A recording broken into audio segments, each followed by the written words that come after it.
비 오는 밤에 오시느라고 고생하셨습니다. 한 번씩 자기를 이렇게 좀 쓰다듬어 주세요. 오늘 하루도 수고했다.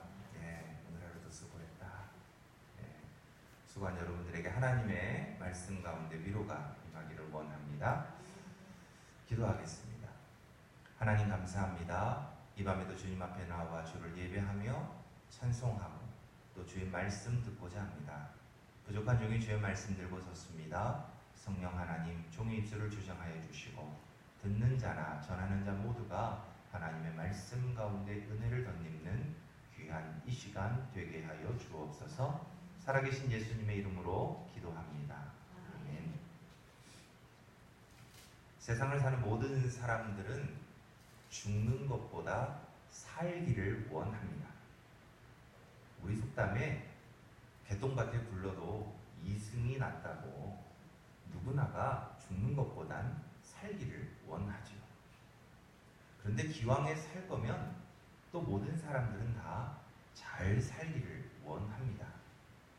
여기서 말하는 잘 산다는 의미가 상당히 추상적이라 정말 어떤 것이 잘 사는 것인지에 대해서 우리는 잘 모르지만 대략적으로 세상 사람들의 기준을 놓고 보면 돈이 많아서 좋은 음식 먹고 좋은 옷 입고 좋은 집에서 모든 문화시설을 누리면서 편안하게 사는 삶을 잘 산다고 이야기하곤 합니다. 혹은 힘이 있어서 높은 지위에 있어서 권력을 갖고 자기 마음대로 무엇이든지 할 수 있는 사람을 또한 우리는 잘 산다고 표현하기도 하죠. 또 한편으로는 아주 높은 학식과 지식을 갖추어서 세상 사람들을 앞에서 이끌어가는 지도자의 자리에 올라가 있는 사람들을 우리는 흔히 잘 사는 사람이라고 말하기도 합니다. 세상적으로는 이렇게 많은 것을 갖고 누리며 사는 사람들을 우리는 잘 산다고 이야기하곤 합니다. 그러나 예수 믿는 사람에게는 잘 산다는 개념이 조금은 다른 것 같습니다. 무언가 다른 아주 특별한 삶을 의미하는 것 같습니다. 왜냐하면 예수님께서 직접 우리들에게 어떻게 사는 것이 잘 사는 것인지를 말씀해 주셨기 때문입니다. 예수님께서는 예수님을 따르는 많은 사람들에게 하나님의 백성이라면 이 세상에서 어떻게 살아야 하는지를 말씀해 주셨습니다. 그 중에 하나가 오늘 우리에게 많이 읽히고 또 많이 우리가 알고 있는 산상수훈이라고 불리우는 마태복음 5장부터 7장까지의 말씀입니다. 이 말씀은 예수님께서 예수님을 따르는 수많은 군중들을 향해서 아주 높은 산에 오르셔서 그들을 향해 너희가 정말 이 세상에서 하나님의 백성으로 살려면 이렇게 살아야 한다라고 말씀하신 이 땅의 삶의 법칙이기도 합니다. 그렇다면 예수님은 마태복음 5장에서 우리에게 어떻게 사는 것이 잘 사는 것이라고 말씀하셨을까요? 예수님께서는 우리에게 이렇게 말씀하셨습니다. 심령이 가난한 자가 잘 사는 사람이다. 또 애통하는 자, 온유한 자, 의에 줄이고 목마른 자, 긍휼히 여기는 자, 마음이 청결한 자, 화평케 하는 자, 의를 위하여 핍박을 받는 자가 복 있는 사람, 곧 하나님의 백성으로 잘 살아가는 사람이라고 말씀하십니다. 세상은 더 많이 갖고 더 높아지고 이것이 더 잘 사는 것이라고 말하지만 예수님께서는 그렇지 않다라고 우리에게 분명하게 말씀하십니다. 그러면서 예수님께서는 이렇게 복 있는 사람들이 하늘에서 상이 크다고 말씀하십니다. 만약에 우리 인생이 이 땅에서만 있다면 어찌 보면 세상 사람들이 말하는 잘 산다는 기준이 맞는지도 모릅니다.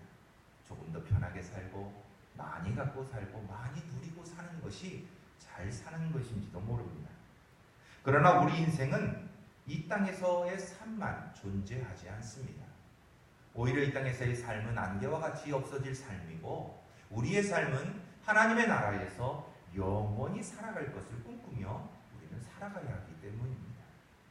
우리는 이 땅의 안개와 같은 짧은 삶을 위해서가 아니라 하나님이 우리에게 약속하시고 우리에게 주시겠다고 하신 그 영원한 생명을 향해, 영원한 삶을 향해 가고 있기에 잘 산다고 하는 기준이 조금은 바뀌어야 하는 것 같습니다.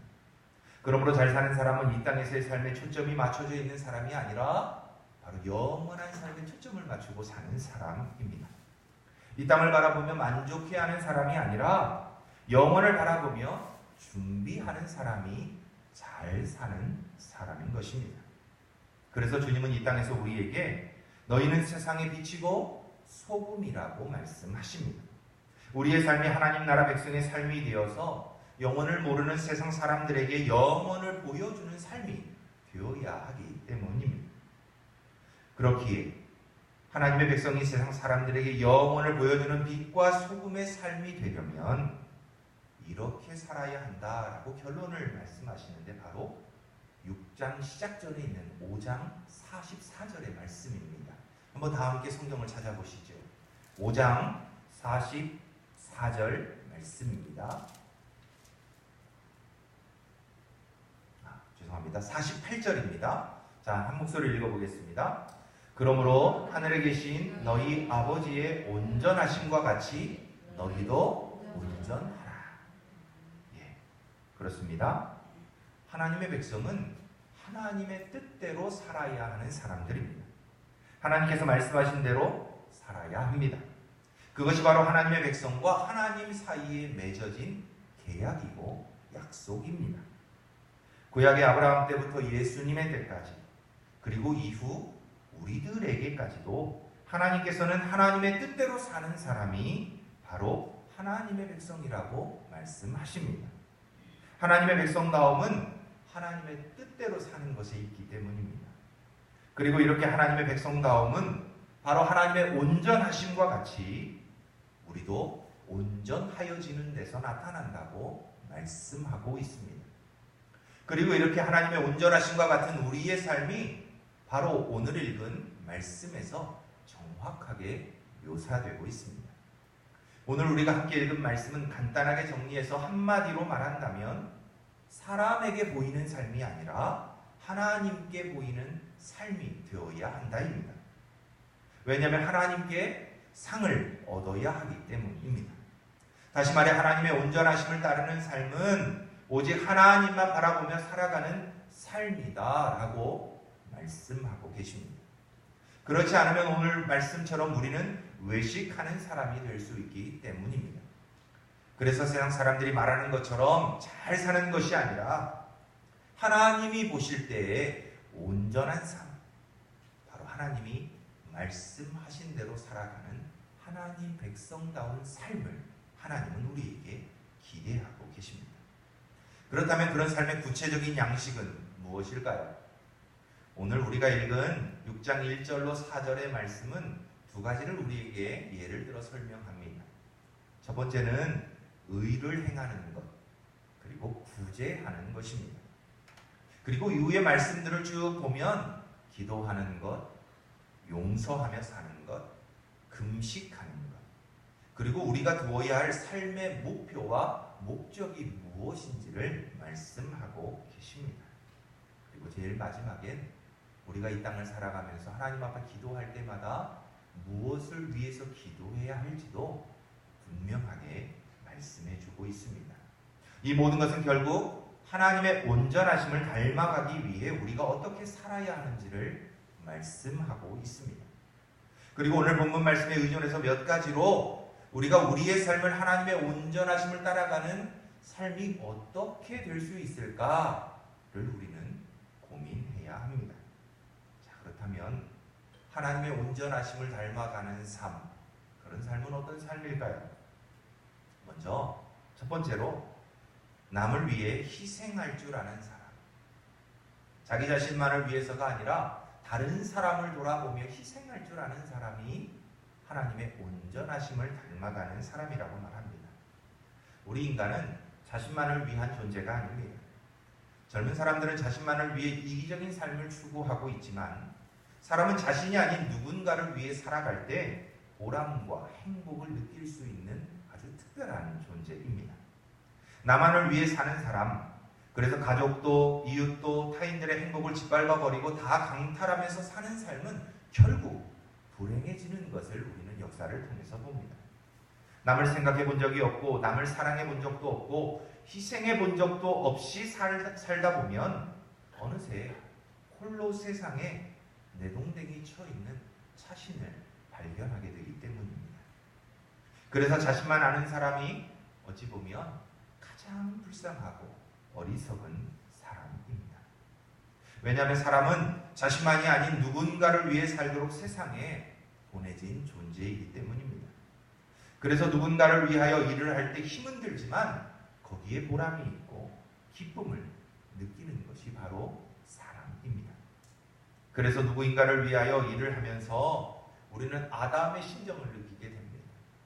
아담이 독처할 때는 하나님 보시기에 매우 불편해 하셨습니다. 아담이 매우 슬퍼했습니다. 아담이 하와를 자신에게 데려오자 아담이 뭐라고 고백하죠? 내 살 중에 살이요 내 뼈 중에 뼈다. 아담은 너무도 기뻐하고 행복해합니다. 그래서 사람은 혼자 사는 존재가 아니라 누군가와 함께 어울려가며 사는 존재일 수밖에 없습니다. 그래서 남편이 가족을 위해서 수고하는 일, 아내가 가족을 위해서 수고하는 일, 이 모든 일들이 조금은 힘들고 때로는 어렵지만 또 고생도 되지만 그럼에도 불구하고 그 일을 하면서 우리는 그곳에서 소망을 찾고 또 그곳에서 행복을 찾고 그곳에서 보람을 느낄 수 있습니다. 부모가 자녀들을 위해 힘겨운 세상에서 하루하루 투쟁하며 살아가지만 그래도 자녀들을 바라보며 행복해하는 것, 그것이 바로 나를 위해 사는 것이 아니라 우리가 누군가를 위해 살아갈 때 얻게 되는 행복과 기쁨이고 그것이 우리의 삶의 가치이기도 합니다. 여기서 우리가 더 앞으로 한 걸음 더 나아가면 이웃을 위해서 봉사하며 살아가는 삶이 주는 기쁨과 또 삶의 의미를 돌아볼 수 있습니다. 다른 사람을 섬겨가며 다른 사람들을 세워가며 살아가는 그 삶에서 많은 사람들은 행복과 기쁨을 누립니다. 그래서 많은 이들이 나이와 상관없이 자원봉사를 하러 갑니다. 때로는 길거리에서, 때로는 어떤 기관에서 자신이 가지고 있는 재능과 자신의 능력과 자신의 힘으로 조금은 모자랄 수도 있지만 다른 이들을 섬길 수 있다는 한 가지 사실만으로 행복해하며 일하는 것을 우리는 보곤 합니다. 또 어떤 이들은 국가를 위해서 봉사하며 행복감을 느낍니다. 군인들이 그렇고 또 정치를 하는 이들도 그렇지요. 잘만 하면 문제가 없겠지요. 그들이 정말 나라를 사랑하고 백성을 사랑하는 마음으로 정치를 하고 나라를 위해서 일을 한다면 그들이 그 가운데 누리는 기쁨과 행복은 말로 표현할 수 없을 것입니다. 그런데 그보다 더 귀한 사람이 있습니다. 바로 민족 복음화와 세계 복음화를 위해서 목숨을 던지며 살아가는 사람들입니다. 세계 선교를 위해 부름받은 사람들과 헌신적으로 복음사에게 종사하는 사람들, 어찌 보면 자신과 아무런 관계없이 살아가는 이들을 위해서 자신의 모든 것을 내려놓고 그들을 향해 나아가는 사람들, 하나님 나라를 확장해가는 사람들, 온 세상에 하나님의 뜻을 펼쳐가기 위해서 수고하고 힘쓰는 사람들, 그들 또한 하나님의 나라를 위해 일하며 아주 특별한 행복과 기쁨을 맛봅니다. 그래서 바울은 이 구원 사역을 참여하면서 이렇게 고백합니다. 빌립보서 3장 7절입니다. 그러나 무엇이든지 내게 유익하던 것을 내가 그리스도를 위하여 다 해로 여긴다. 생각해 보십시오. 우리에게 해가 되는 것을 버리는 것은 쉽습니다. 그런데 하나님의 복음을 증거하는 일을 위해서 자기에게 유익이 될 만한 것까지 다 내려놓는 것 쉬운 일이 아니죠. 그런데도 바울은 자기에게 유익한 모든 것까지도 그리스도의 복음을 증거하는 일을 위해 다 내려놓았다라고 말을 합니다. 왜 그랬을까요? 바로 그 일을 통해서 자신의 존재 가치와 자신의 삶의 기쁨과 행복을 바울은 느꼈기 때문입니다. 인류 역사상 빛나고 위대한 삶을 살았던 사람들은 예수 믿고 우리말로 수지 맞고 많은 것을 누렸던 사람들이 아닙니다. 오히려 거룩한 손해를 본 사람들, 하나님을 믿기에, 하나님의 복음을 증거해야 하기에 한없이 손해를 본 사람들이 위대하고 하나님으로부터 인정받는 하나님의 사람들이 되었습니다. 그렇게 하나님께서 사람을 평가하실 때 아마도 우리 인생의 적자액을 가지고 우리를 평가하실 것 같습니다. 하나님의 나라를 위해서 너희가 얼마만큼 이 땅을 살며 정말 많은 것들을 내려놓았느냐, 너에게 유익이 될 만한 많은 것들을 네가 포기했느냐, 네가 정말 하나님의 나라를 위해서 얼마나 정직하게 살기 위해 세상 사람들처럼 많은 이익을 취하지 아니하고 착취를 하지 아니하고 정직하게 살아왔느냐, 그래서 내 인생에 본 손해액이 얼마냐, 그거에 따라서 하나님은 우리에게 상급을 주실 것 같습니다. 그래서 누가복음 6장 34절은 이렇게 우리에게 말합니다. 너희가 받기를 바라고 사람들에게 빌리면 칭찬받을 것이 무엇이냐? 죄인들도 의수히 받고자 하여 죄인에게 빌립니다. 그 앞절에 있는 말씀들과 함께 쭉 이해해보면 이 땅을 살아가는 모든 사람들도 자신의 유익을 위해서는 얼마든지 할 수 있다는 것입니다. 자기의 것을 포기하지 않고 자기의 유익한 것들을 얼마든지 취하며 그것들을 가지고 하나님을 섬긴다고 말할 수 있다는 것입니다. 그러나 하나님이 말씀하신 이 땅에 하나님의 백성으로 잘 사는 사람들은 세상 사람들처럼 유익을 쫓아가는 사람이 아니라 하나님과 하나님의 나라를 위해 기꺼이 손해볼 수 있는 사람, 그 손해보는 것을 아까워하는 것이 아니라 그 손해보는 것까지도 믿음으로 기쁨으로 감당하는 사람, 그 사람들이 바로 하나님이 말씀하시는 이 땅을 잘 살아가는 하나님의 백성이라는 것입니다. 사랑하는 신목의 성도 여러분, 이런 성도가 되시기 바랍니다. 정말 하나님을 위해서라면 내게 유익이 되는 것까지도 내려놓을 수 있는 믿음의 사람이 되어서 그 영원한 하나님이 약속하신 삶에서 하나님이 주시는 그 풍성한 상급을 마음껏 받아 누리실 수 있게 되기를 주님의 이름으로 축원합니다. 두 번째로, 받고 누리는 것보다 드리며 사는 것이 잘 사는 것이라고 말씀하십니다. 이상한 논리 같지만 한번 잘 생각해 보십시오. 줄 수 있다는 것만큼 복된 것이 없습니다. 그래서 바울도 주님께서 받는 것보다 주는 것이 더 복되다라고 말씀하셨다고 우리에게 가르쳐 줍니다. 왜 그럴까요? 이유가 있습니다. 바로 드리면서 사는 것이 우리의 삶을 부유하게 만드는 길이기 때문에 그렇습니다. 왜냐하면 하나님의 백성들이 닮아야 할 하나님의 본성은 주는 것입니다. 그래서 요한복음 3장 16절은 우리에게 뭐라고 선언합니까? 하나님이 세상을 이처럼 사랑하사 독생자를 주셨어요. 그렇습니다. 자기의 독생자까지도 아낌없이 주는 삶, 그것이 바로 하나님의 본성입니다.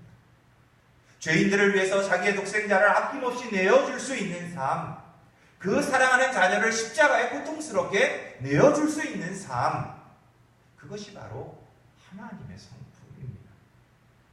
그렇기 때문에 하나님의 백성은 하나님의 성품을 따라 주는 것을 기뻐해야 합니다. 그러면 하나님의 마음을 닮아가는 삶, 하나님의 백성이 정말 잘 살아가는 삶은 다른 데 있는 것이 아니라 주는 데 있습니다. 그것도 주님처럼 값없이 주는 데 있습니다. 네가 나를 사랑하니 내가 너를 사랑한다가 아니라 네가 나를 미워할지라도 나는 너를 사랑한다. 이것이 바로 하나님의 주는 삶입니다. 끊임없이 하나님께 반역하고 하나님 앞에 죄를 짓지만 그런 이들을 향하여서도 아낌없이 그 자녀를 주셨던 그 하나님의 주는 삶, 그것이 바로 잘 사는 길입니다. 두 번째로, 주는 삶이 바로 열매를 맺기 때문에 그렇습니다. 전도를 통해 교회를 성장시키신 한 목사님께서 남기신 명언이 있습니다. 한번 잘 생각해 보십시오. 목구멍이 열려야 귓구멍이 열린다. 이해되십니까? 예, 이분이 30년이 넘게 목회하시면서 오로지 이 말씀으로 교회를 성장시키셨어요. 성도들 모두가 이 말이 무슨 의미인지를 알고 실천했습니다. 그래서 사실은 우리 대한민국에서 아주 유명한 대형 교회가 되었어요. 이게 무슨 소리인지 바로 심는 대로 거둔다는 것입니다. 쉽게 말하면 사람들에게 관심을 갖고 그들을 찾아가고 그들에게 밥도 사 먹이고 그들이 필요할 때 그들의 필요도 채워주고 그들의 정말 아픔을 감싸주고 내가 시간도 내고 물질도 내고 그들을 감싸 안을 때 그들의 육체의 귀가 열려서 복음을 듣게 된다는 말씀입니다. 그래서 제가 아는 한 권사님은 1년에 3,000명씩 전도하신 분이 계세요. 근데 이분이 어떻게 전도하셨느냐? 열심히 찾아다니면서 미용실에서 이 머리를 하러 기다리시는 분들에게 열심히 먹을 걸 나눠주십니다. 때로는 팥죽도 쏘아가고 김밥도 만들어 가고 뭐 별의별 걸 다 만들어 가세요. 그리고 그 사람들에게 복음을 전하는 게 아니라 그냥 끊임없이 대화하고 먹을 걸 먹이는 거예요. 그리고 그분들에게 시간이 되면 약속 한 가지를 받아내는 거예요. 그게 뭐냐면 우리 총동원 주일을 우리 교회가 하는데 한 번만 같이 갑시다. 교회 가라고 얘기 안 합니다. 교회 다니라고 얘기 안 합니다. 그렇지만 우리 한 번만 갑시다. 그래서 이분은요 총동원을 하면 차를 몇십 대씩 동원해서 버스로 그 동네 사람들을 다 몰아오세요. 근데 그 진리가 뭐냐? 목구멍이 열려야 귓구멍이 열린다. 기억하십시오. 주면 열리게 되어 있어요. 그래서 주는 것이 열매를 맺는 삶입니다. 아낌없이 나누어 줄 때, 아낌없이 줄 수 있을 때 비로소 그들의 귀가 열리고 우리의 삶을 통해서 우리의 말도 능력 있는 하나님의 말씀이 될 수 있다는 겁니다. 그들의 필요는 돌아보지 않으면서 그들의 관심은 쳐다보지도 않으면서 예수 믿으십시오. 예수 믿어야 복 받습니다. 아무리 얘기해도 그들의 귀는 열리지 않습니다. 오히려 한 번이라도 그들의 손을 잡아주고 그들과 함께 울어주고 그들과 함께 시간을 보내주고 그들에게 따뜻한 밥 한 끼를 먹여줄 때 그들의 귀가 열리고 복음을 들을 수 있다는 것이죠. 이처럼 주는 삶이 곧 열매를 맺는 삶입니다. 그래서 열매를 맺기에 잘 사는 삶인 것이죠. 주님께서도 말씀하셨습니다. 마지막 때가 되면 내가 너희에게서 열매를 찾겠다고 말씀하셨습니다. 열매 맺지 않는 가지들은 다 잘라서 불에 던지우고 열매 맺는 가지들을 하나님께서는 창고에 들이시겠다고 말씀하셨습니다. 우리는 열매를 맺어야 합니다. 그러기 위해서 주는 삶이 잘 사는 삶인 것을 우리는 꼭 기억하셔야 합니다. 또 마지막으로 주는 삶이 복된 삶이 된다는 것을 예수님께서는 약속하셨습니다. 그래서 그 약속을 의지하기에 우리는 주는 것을 기뻐해야 합니다. 누가복음 6장 38절은 우리에게 이렇게 말씀합니다. 주라, 그리하면 너희에게 줄 것이니 곧 후히 되어 누르고 흔들어 넘치도록 하여 너희에게 안겨주리라. 너희의 헤아림 그 헤아림으로 너희도 헤아림을 도로 받을 것입니다. 간단합니다. 우리가 주면 주님은 우리가 주는 것보다 훨씬 더 많은 양을 흔들어서 차고 넘치도록 채워주시겠다고 약속하십니다. 그 약속을 믿으신다면 주는 것이 복된 삶입니다. 얻으려고 하는 것보다 받으려고 하는 것보다 내가 힘써 다른 사람에게 줄 수 있다면 주는 것, 그것이 바로 하나님의 백성이 이 땅을 살아가며 잘 사는 방식인 거죠. 그렇다면 정말 우리는 무엇을 주어야 할까요? 성경은 여러 가지를 이야기합니다. 그런데 가장 중요한 두 가지를 우리는 꼭 기억했으면 좋겠습니다. 주는 것이 복되다. 무엇을 주시겠습니까? 첫 번째로는 물질입니다. 우리는 이 땅을 살아가면서 누구나 이야기합니다. 물질의 노예가 되지 맙시다. 오히려 우리가 물질을 잘 다스리는 사람이 됩시다. 이렇게 우리는 이야기합니다. 그런데 주지 못하는 사람은 물질의 노예가 되게 되어 있습니다. 내 것만을 아끼는 사람은 결코 다른 사람을 향해서 기쁜 마음으로 줄 수 없는 사람들은 결국은 내가 가진 것의 노예가 되어서 그것으로 인하여 결국은 실패하고 그것으로 인하여 인생의 무거운 짐들을 더 자신의 어깨에 짊어지고 살아가게 됩니다. 그러나 우리가 물질을 주었을 때, 아니 그것까지도 아낌없이 베풀 수 있을 때 우리는 그 물질을 비로소 우리의 의지대로 하나님의 뜻대로 우리가 주인 되어서 하나님의 나라를 위해서 쓸 수 있는 지혜로운 사람들이 되는 것입니다. 그것이 잘 사는 인생입니다. 또한 무엇을 주어야겠습니까? 구원을 주어야 합니다. 아직도 예수를 모르는 수많은 이들에게 우리가 먼저 받은 이 구원의 감격과 기쁨을 줄 수 있어야 합니다. 저는 이기적인 그리스도인이라는 용어를 굉장히 많이 씁니다. 어쩌다 보니까 한국교회 성도들이 점점 이기적이 되어 갑니다. 나만 예수 믿고 구원 받으면 되지 라고 생각하고 산다는 거예요. 아직도 이 땅에는 주님의 말씀처럼 구원받아야 할 수많은 영혼들이 헤매고 있는데 그들에 대한 관심도 없고 나만 예수 잘 믿으면 되지 라고 우리는 생각하며 산다는 거예요. 그렇지 않습니다. 이스라엘 백성을 잘 생각해 보십시오. 우리가 지금 매일 성경에서 에스겔서를 읽고 있죠. 이스라엘 백성들의 가장 큰 실패의 이유가 뭔지 아십니까? 하나님의 백성이 마땅히 해야 할 것을 하지 않은 거예요. 그것이 뭐냐? 다른 이방인들에게 전능하시고 살아계시고 온 신중의 신이신 하나님을 드러내지 못했다는 거예요. 이스라엘 백성들조차도 다른 이방인들이 믿는 수많은 신들 중에 하나처럼 우리 하나님을 만들어버렸다는 거예요.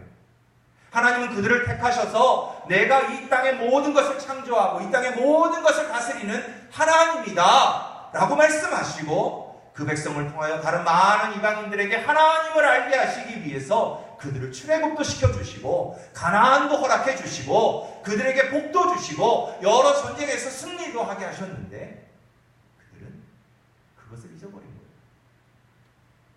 우리의 하나님, 나만의 하나님, 거기서 그쳐버렸다는 거예요. 어찌 보면 그것이 그들이 하나님으로부터 징계를 받게 된 가장 큰 이유인지도 모릅니다. 그런데 우리가 그래요. 이 땅을 살아가며 여러분들은 어떻습니까? 한 주간을 살아가시면서 정말 여러분들의 삶을 통해서 얼마나 많은 이들에게 살아계신 하나님을 드러내고 계십니까? 여러분들이 먼저 받은 그 구원의 감격과 기쁨을 나누고 계십니까? 잘 살고 싶으십니까? 그러면 그 구원의 감격과 기쁨을 나누십시오. 받는 것이 중요한 것이 아니라, 말씀을 받는 것만 중요한 것이 아니라 그 말씀을 가지고 세상에 나가서 아직도 이 말씀을 모르고 죽어가는 수많은 영혼들에게 내가 만난 그 하나님, 내게 은혜 주신 그 하나님, 내 삶의 자리자리마다 나를 붙드시고 세워주시고 위로해 주셨던 그 하나님을 우리는 나누어 줄 수 있어야 합니다. 그것이 바로 하나님의 백성을 향한 하나님의 기대이기 때문입니다. 이처럼 주는 것이 받는 것보다 훨씬 더 복된 삶, 그것이 바로 하나님의 백성이 이 땅을 살아가며 잘 살아가는 방식입니다. 주는 것을 기뻐하시는 여러분들이 되시기 바랍니다. 마지막으로 이 모든 희생과 헌신과 섬김도 하나님만 바라보면서 행할 때 잘 사는 것입니다. 오늘 본문에서도 사람의 눈을 의식하면서 의를 행하거나 사람에게 칭찬을 듣기 위해 구제를 행하는 일에 대해 주님은 책망하고 계십니다. 오히려 하나님만 바라보며 행한 사람들은 그 시대에는 인정받지 못할 수 있습니다. 그러나 시대가 지나가고 시간이 지나가면 지나갈수록 하나님만 바라보며 행한 사람들의 삶은 반드시 그 진가가 드러나게 되어 있습니다.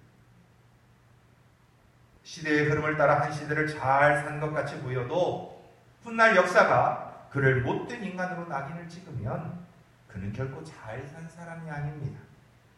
희대의 사기꾼이나 시류를 쫓는 삼류 인생으로 평가받게 됩니다. 그러나 하나님만 바라보며 행한 사람은 그 평가가 다릅니다. 시간이 흘러갈수록 그 사람의 행위가 빛을 발합니다. 하나님께서 그가 행한 모든 일에 복을 주시기 때문입니다. 우리의 실수까지도 하나님의 영광을 위해 유익이 되고 도움이 되고 하나님의 영광을 드러낼 수 있도록 하나님께서 그 모든 일들을 바꾸시기 때문에 그렇습니다. 그때는 그래서 내가 실수한 것 같아도, 그때는 내가 뭔가 잘못한 것 같아도 하나님의 큰 역사 안에서는 하나님은 그 모든 것이 합하여 유익이 되게 만들어 주십니다. 그래서 우리가 행할 때 무엇을 보고 행하느냐가 굉장히 중요합니다.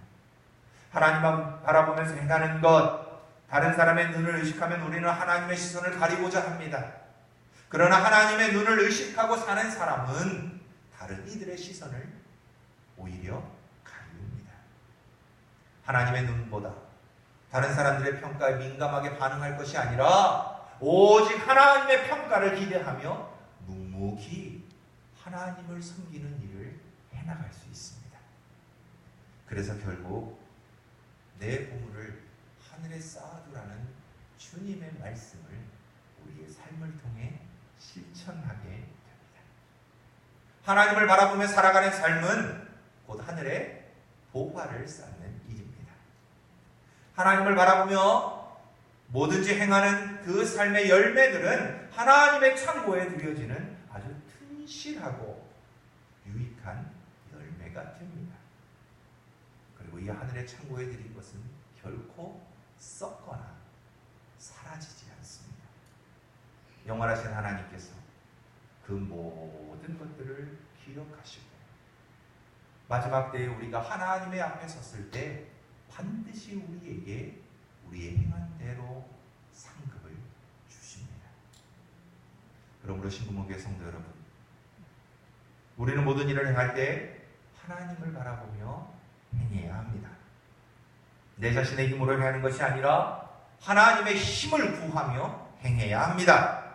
내 판단과 결정대로 행하는 것이 아니라 하나님의 인도하심과 이끄심에 순종할 수 있어야 합니다. 내 욕심과 만족을 쫓아가는 것이 아니라 하나님의 기쁨과 하나님의 영광을 드러내기 위해 힘써야 합니다. 그렇게 오직 우리는 하나님만을 바라보며 모든 일을 행할 수 있어야 합니다. 그런 인생이 잘 사는 인생입니다. 그런 인생이 하나님의 백성다운 삶입니다. 그렇습니다. 우리는 이기적인 삶이 아니라 이타적인 삶을 위해 부름을 받았습니다. 받는 것이 아니라 주는 것을 행복해 하도록 하나님께 부름을 받았습니다. 그리고 오직 하나님만을 바라보며 하나님의 뜻을 행할 때 비로소 우리는 영원한 하나님의 나라에서 풍성한 상급을 받아 우리는 잘 사는 인생을 살아가도록 우리는 이미 하나님의 뜻 안에서 살아가고 있습니다. 잘 살고 계십니까? 그렇다면 계속해서 잘 사십시오. 여러분들의 삶을 잘 유지하십시오. 그러나 혹여라도 내가 지금까지 좀 잘못 산 것 같다 라는 생각이 드십니까? 그렇다면 이제라도 늦지 않았습니다.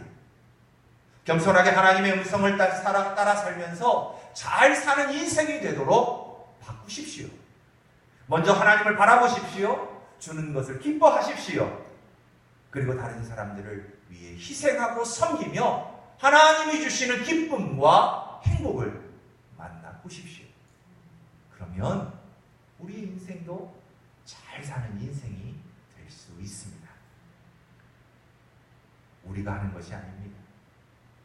하나님께서 그런 인생이 되도록 결단하는 우리들을 찾아보시고 성령 하나님을 통해 매일매일의 삶을 도와주십니다. 이런 은혜를 덧입으면서 이 한 주간 남은 시간들도 사시고 하나님에게 영광 돌리시며 기쁨 되시는 우리 모든 성도님들이 되시길 주님의 이름으로 축원합니다. 함께 기도하겠습니다.